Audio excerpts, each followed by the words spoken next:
welcome to Business Insight. I am Blessing Aichi. Business Insight informs you about the latest developments, trends, and news in the business world by combining comprehensive coverage of global markets, in-depth analysis, expert interviews to provide you with valuable insight and actionable information. Starting us off is business news from different regions of the world.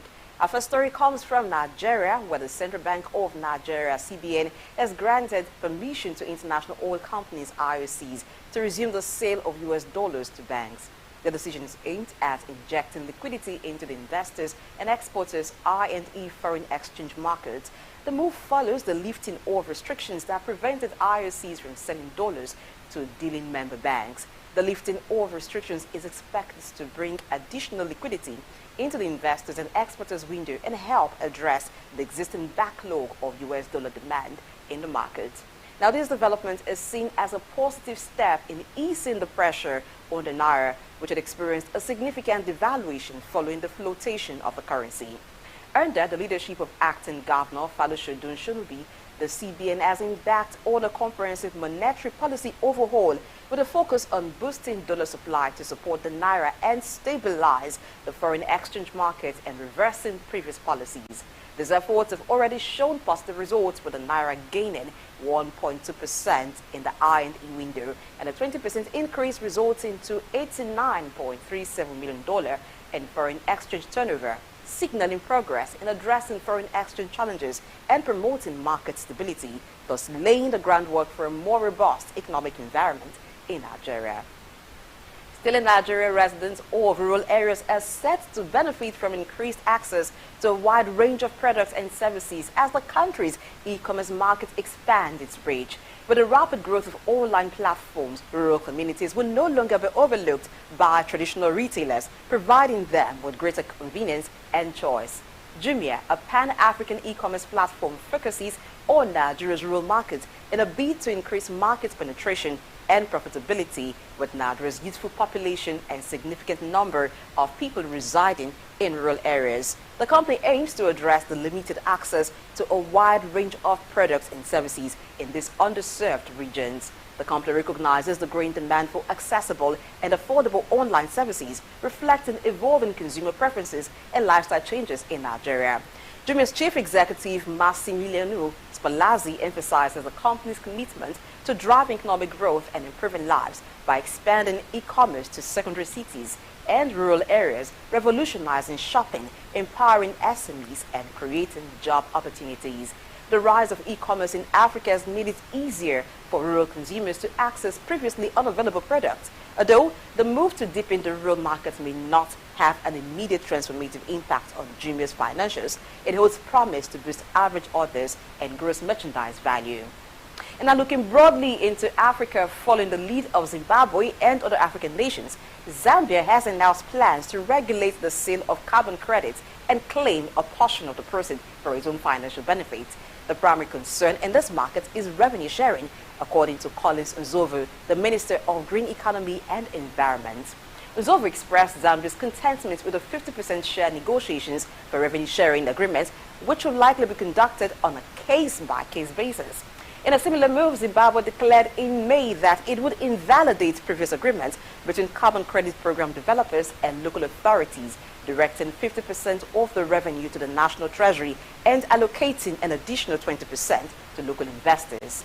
Kenya is also implementing regulations to govern the industry, while Malawi recently established an agency to oversee the trade and marketing of carbon offsets. Carbon credits, which represent the removal or prevention of a metric ton of carbon dioxide or its equivalent from the atmosphere, are a rapidly expanding global commodity.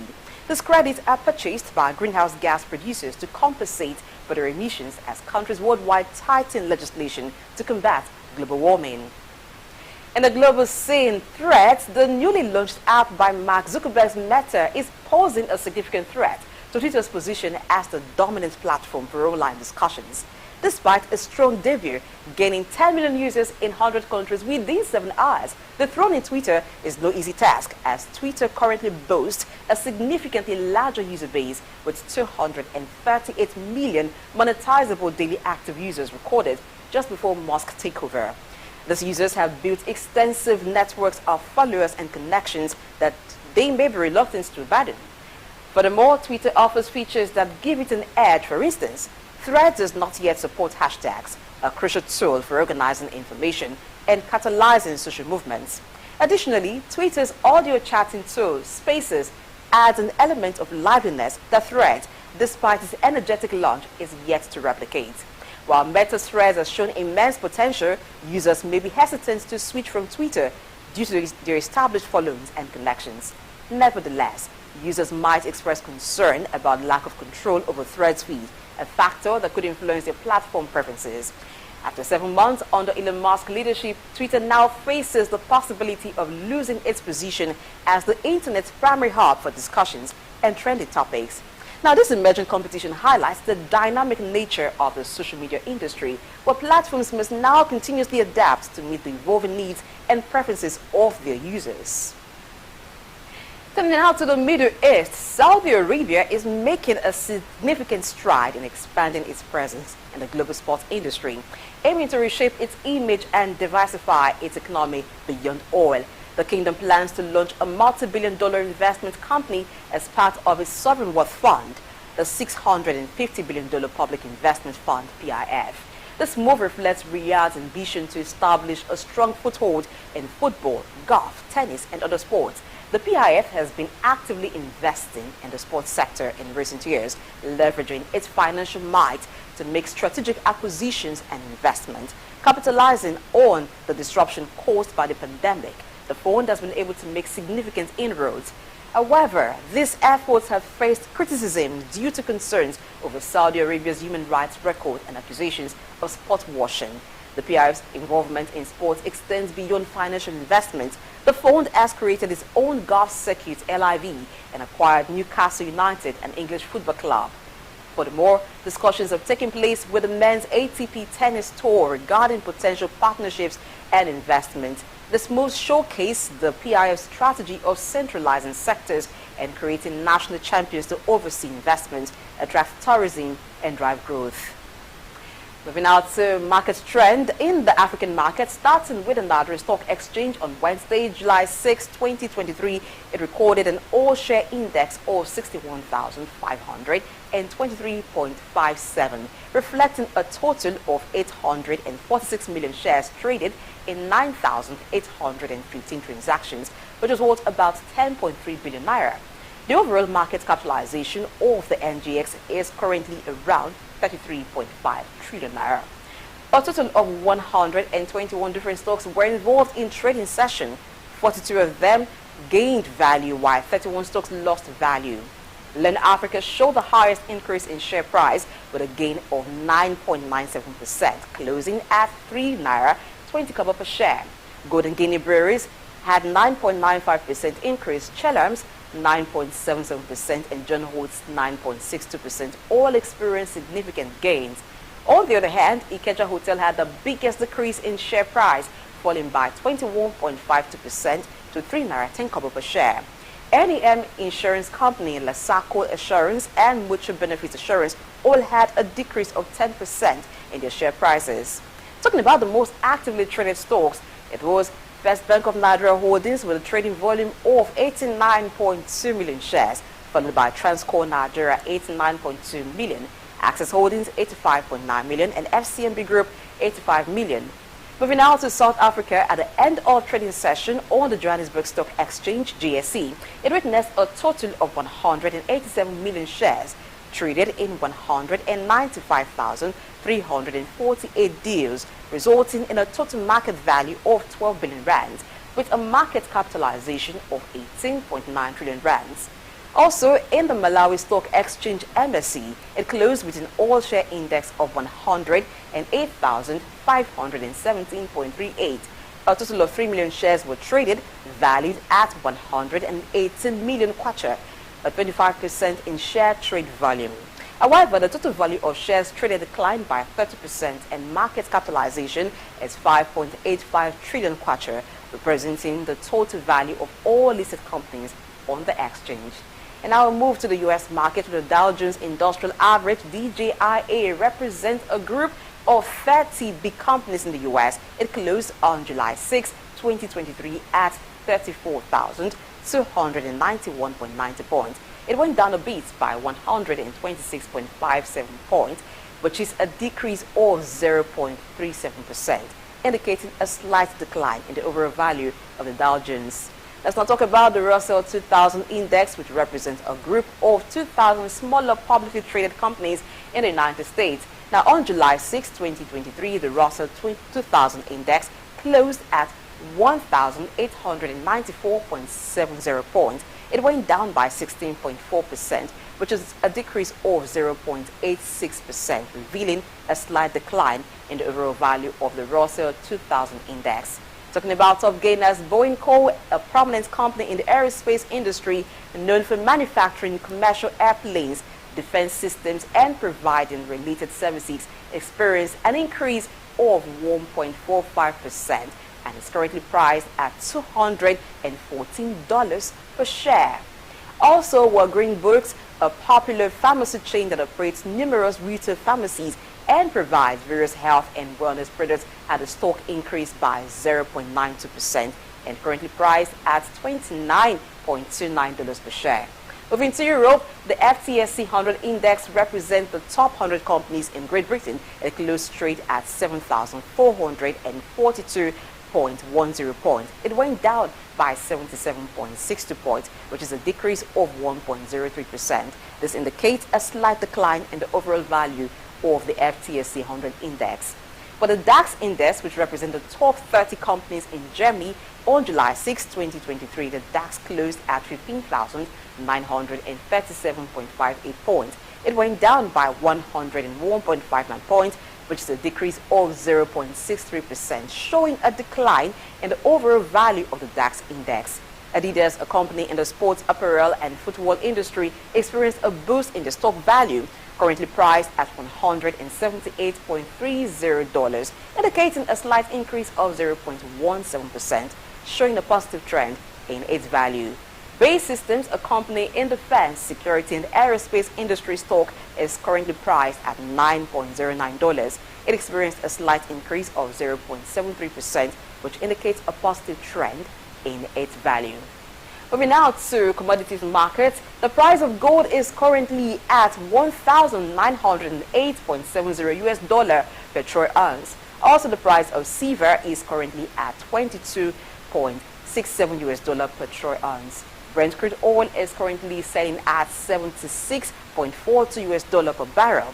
And cocoa trades at 2,827.00 British pounds per ton. And lastly, wheat is currently selling at 233.50 US cents per ton. And now for the global currency exchange, the US dollar exchanges to the British pound at $1 to about 80 pence, while it exchanges to the Japanese yen at 144.551 Japanese yen to one US dollar, and then to euro at 0.92, and then to the naira at 755. Jimbo Latif, stockbroker and finance expert, is in the studio to analyze all of this. We'll take a break and then he will be doing justice to the market trend. Stay tuned.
Thank you for staying tuned. Now we have Juma Latif, who's ready to analyze the trend at the global stock market and also the commodity market. So, yes, welcome to the show, Juma. Good morning to you too. All right, now the Nigerian stock markets will begin from there. All is exciting. Has been exciting for a couple of weeks now. So actually, we continued most in the market. You can see the sentiment in the market still the same. You can see that the big wigs in the market, that the market makers are doing very good job, at least for the. But for this month, from the start of the month, I think we'll be having our share index gaining. Yes. And the interest rate was about 0.1% couple. So I'm looking at the highlight of market yesterday. It actually shows a lot of improvement in terms of the gainers and losers. And even the gainers are not, they have a lot of value. Because we're almost something company gains and about 50 losses. But it's still the game of the market. But let's look at the Russia index, about 62.019 points. The market capitalization about 33 points. I mean, goes up by 81%. It's a big basic point. The volume traded is about 5,443 deals, and we have in terms of value, we have 95.3 trillion. So all these things are deepening the market, and it allows an investor to look at the market. Look, there's more money in this market that we can make in nothing by investors right. So this is a way through which an investment hub of a country can be harnessed. So these are the things we look at in the market. The market so far, the strong performance so far, and we're looking, even the fundamentals are still in the green.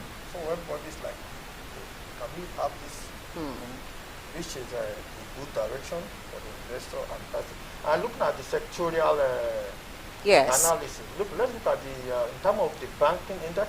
Yes, the finance sector always is steady in terms of performing well, and we've seen this very strongly again yesterday. Which one is that?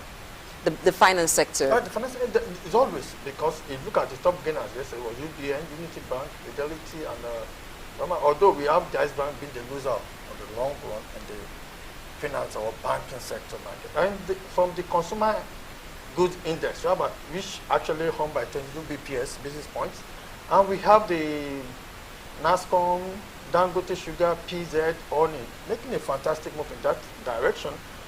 Number 3, we have oil and gas. We have Eternal, Emerald, almost 10 point something percent positive. It's a very good investment. And the last one is the industrial good. Some of the politics and Dangote Cement. They are not fine. And those are the sectorial in terms of the movement, but they are well-balanced stock that you can invest on. And the best stock picks now is this is time for you to invest and pick a very good stock in terms of like those sectorial, you'll be able to know the direction where you want to go in the finance, in the oil and gas, and all are in the greens. So that's what I can say. So you have that. This is a time to invest if you're interested in the Nigeria stock market. Don't wait for the opportunity to pass you by. Now let's look at other markets in Africa. The South African markets and the Malawian markets also seem to be doing well. If we look at the policy direction, there are a lot of things that South Africa is bringing to improve the markets. There's a deal that just read this morning that they are having with Nigeria. And all this has a way of deepening the market, and the way the market work is so that the policies environment was very conducive for the investor. In as much that if you have a no-style environment, you're going to get investment. So all these people, even look at the Kenyans, they are doing good in terms of the technology and all those things. So all these things, you can look at whichever sector you want to actually. All the Africa hubs are doing fantastically well for now. Moving over to commodity markets. Now, Brent crude has been steady for quite a while now at $76 per barrel. Same as gold. Well, in commodity market is too early. I mean, it's a bit early to even talk about the commodity market for now, because the law of the crude is a bit of volatile market, which is traveling very well. Although, like I tell you, like I said yesterday, they are players. They are players. The big rig that determines the market direction in the oil and gas space, for example. That's Saudi Arabia, maybe Russia, and US, but still the same. the market is still volatile. It needs to be cautious because the OPEC quota is standard. If you cannot meet the standard, then you cannot be a good player in that. But if there's still a kind of influences along that line in terms of what to produce, what to charge in terms of price, which affect either way. All right, now at the exchange markets, currency exchange, it's just a little difference between euro and dollar. The dollar seems to be gaining so much strength by the day, it's almost at par with euro, except for pound sterling, which is just not so much higher also than the US dollar. But the naira, when you compare the naira to the US dollar, it is still very, very, very far apart. It's going to be far because we've not something like, for instance, FMDQ is trying to make some adjustment to the policy, to the financial policy in terms of whether to use a cap on the price or whether to let the market determine the price. At the same time, if the market indicative, like for instance, now you want to benchmark, you cannot benchmark against your own currency. You can only benchmark against other currency. That makes sense in it. But if you're benchmarking, how do we make our, we have to allow, look at what we have in recent time in terms of the foreign exchange policy that, okay, allow the market to determine what price. But remember, your GDP has effect on this thing. What are you producing? Good question. To be able to hand, which are part of the determinant of how your currency can fight well with other currencies. So it's not something that is scarce. I mean, you have to like go along those to be able to know what goes on in the international market. But in terms of other international market, you can see the way people have been fighting in terms of the monetary policy. Like for instance, now the USA and other advanced, they have a very strong monetary policy. They are monitoring all the time. So any attempt to disrupt will be seriously, and again, you look at the security. These are the issues that we have.